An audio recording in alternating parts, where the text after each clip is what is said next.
So we've talked about why we should fast. We've given some biblical examples of submitting ourselves to God, following the example of Jesus, fasting for breakthrough and fasting to overcome temptation. But now let's talk about what do we fast?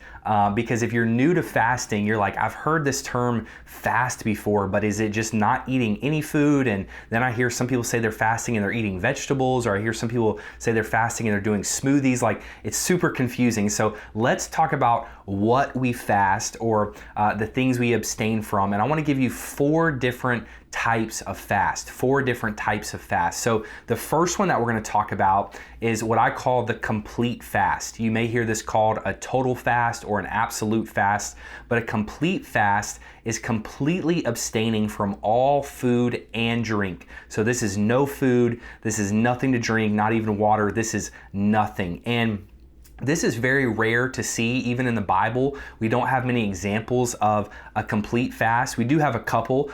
For instance, Moses fasted 40 days and 40 nights on Mount Horeb when he was receiving the 10 commandments from God. You can find that in Exodus chapter 34, verse 28. It says, so he was there with the Lord 40 days and 40 nights, and he neither ate bread nor drank water, and he wrote on the tablets the word of the covenant, the 10 commandments. So we have this example of a complete fast, but I kind of want to give a little caveat of Moses was literally in the manifest glory of God on top of this mountain. It wasn't just something that he thought he would do or something that he felt like doing. And then we have a second example in the New Testament of Paul when he is on his way to persecute Christians, and the Lord blinds him and he falls off of his horse.